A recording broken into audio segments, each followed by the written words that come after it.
आज बात होगी उस महान अदाकारा की जिसे दुनिया रीमा लागू के नाम से जानती थी। सरकारी नौकरी छोड़कर हिंदी सिनेमा में पहुंचने वाली इस मशहूर एक्ट्रेस की मौत आपको हैरान कर देगी। मराठी सिनेमा की मशहूर एक्ट्रेस हुआ करती थी मंदाकिनी भरभड़े। उनके घर 21 जून 1958 को एक बेटी का जन्म हुआ था। माँ ने नाम रखा नयन। यही बेटी आगे जाके बहुत ज़्यादा मशहूर हुई थी रीमा के नाम से। अभिनेत्री माँ की संतान यानी कि रीमा में बचपन से ही अभिनय की प्रतिभा नज़र आती थी। जब वो 6 साल की थी तभी एक मराठी मूवी मास्टर जी में बतौर बाल कलाकार उन्होंने अभिनय किया था। इसके अलावा कई और मराठी फिल्मों में उन्होंने बाल कलाकार के रूप में काम किया था। कम ही लोगों को पता होगा कि रीमा पढ़ाई लिखाई में बहुत ज़्यादा होशियार थी। थिएटर के साथ ही वो अपनी पढ़ाई भी मन लगाकर करती थी। पोस्ट ग्रेजुएशन कंप्लीट करने के बाद मुंबई के सरकारी bank union bank of India में नौकरी मिल गई थी, लेकिन किस्मत को कुछ और ही मंजूर था। हम आपको बताएंगे कि बैंक में सरकारी नौकरी करने वाली रीमा को फिल्मों में कैसे आना हुआ। रीमा बैंक की नौकरी के साथ ही पृथ्वी थिएटर्स में शौकिया अभिनेत्री काम किया करती थी। एक बार की बात है, रीमा एक नाटक में एक्टिंग कर रही थी। इत्तेफाक से शशि कपूर वहाँ पे मौजूद थे। उनकी नज़र एक्टिंग करती हुई रीमा पर पड़ी। उनकी दमदार एक्टिंग को देख के वो कायल हो गए। अगले ही दिन उन्होंने अपने दोस्त श्याम बेनेगल को बुलाया और उनको मूवी कलयुग में किरदार देने को कह दिया। बस यहीं से रीमा ने हिंदी सिनेमा में कदम रखा था। वैसे पृथ्वी थिएटर्स में डायरेक्टर गोविंद निहलानी भी उनकी एक्टिंग के कायल हो गए थे। उन्होंने भी रीमा को मूवी आक्रोश में एक बेजोड़ किरदार दिया था। लेकिन रीमा की किस्मत जिस मूवी ने बदली वो थी 1988 में आई मूवी कयामत से कयामत तक। मूवी में वो जूही चावला की माँ के रूप में नज़र आई।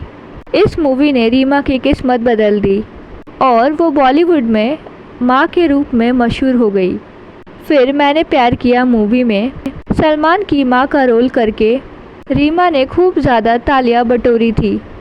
90 के दशक में एक दौर ऐसा भी आया जब बॉलीवुड में माँ का मतलब रीमा हो गया था। साजन, हम आपके हैं कौन, गुमराह से लेकर वास्तव जैसी कितनी ही सफल फिल्मों में इन्होंने माँ का किरदार निभाया।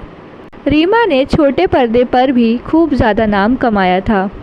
उनके टीवी शो श्रीमान श्रीमती और तू तू मैमे में उन्हें घर घर में पहचान दिला दी थी। वैसे कम ही लोगों को पता होगा इतनी सफल अभिनेत्री की निजी ज़िंदगी बहुत ही ज़्यादा ख़राब थी। जब वो बैंक में काम करती थी उनको वहाँ साथ ही बैंक कर्मी विवेक से प्यार हो गया था। विवेक भी थिएटर किया करते थे। दोनों ने शादी कर ली। विवेक ने ही इनको नया नाम दिया था रीमा। विवेक मराठी सिनेमा तक ही सीमित रह गए, लेकिन रीमा बहुत ज़्यादा आगे निकल गई। दोनों की एक बेटी हुई, लेकिन बेटी होने के कुछ समय बाद दोनों के रिश्ते खराब हो गए और कुछ ही समय बाद दोनों का तलाक हो गया। बेटी की कस्टडी रीमा को मिली। दोनों ने दोबारा कभी शादी नहीं की। दोस्तों, इतनी महान अदाकारा की मौत कैसे हुई ये जान के आप हैरान हो जाएंगे। महेश भट्ट एक शो बना रहे थे नाम करण। इस शो में रीमा को दयावंती मेहता का नेगेटिव किरदार मिला था। रीमा इस शो की शूटिंग करके घर लौटी थी एकदम भली चंगी, कोई बीमारी नहीं। दिन था 18 मई 2017। रात को वो घर पर लेटी हुई थी। अचानक करीब 1 बजे उनको थोड़ी बेचैनी महसूस हुई तो उन्होंने अपनी बेटी और दामाद को बताया। दोनों ने समझदारी दिखाई और दोनों ने रात में ही रीमा को अंबानी अस्पताल में लेके गए। डॉक्टर ने ईसीजी किया तो पता लगा कि उनको हल्का हार्ट अटैक आया था। सब हैरान थे। उनको कुछ दिन तक अस्पताल में ही रखा गया।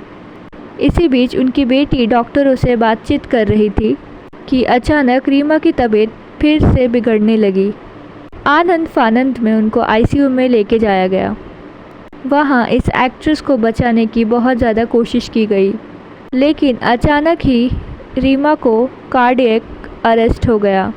59 साल की उम्र में इस महान अदाकारा का अंत हो गया। तो ये थी कहानी रीमा की। आपको इनकी स्टोरी कैसी लगी मुझे कमेंट में ज़रूर बताइएगा। प्लीज़ मुझे सपोर्ट कीजिए, आप सबकी सपोर्ट की मुझे बहुत ज़्यादा ज़रूरत है। प्लीज़ मेरे चैनल को सब्सक्राइब कर दीजिए और इस वीडियो को लाइक कर दीजिए और इस वीडियो को जितना हो सके उतना शेयर कीजिए। थैंक यू सो मच मेरी इस वीडियो को पूरा देखने के लिए। Thank you. और मुझे कमेंट में ज़रूर बताइएगा कि आपको रीमा की एक्टिंग कैसी लगती है। थैंक यू सो मच मेरी इस वीडियो को पूरा देखने के लिए। Thank you.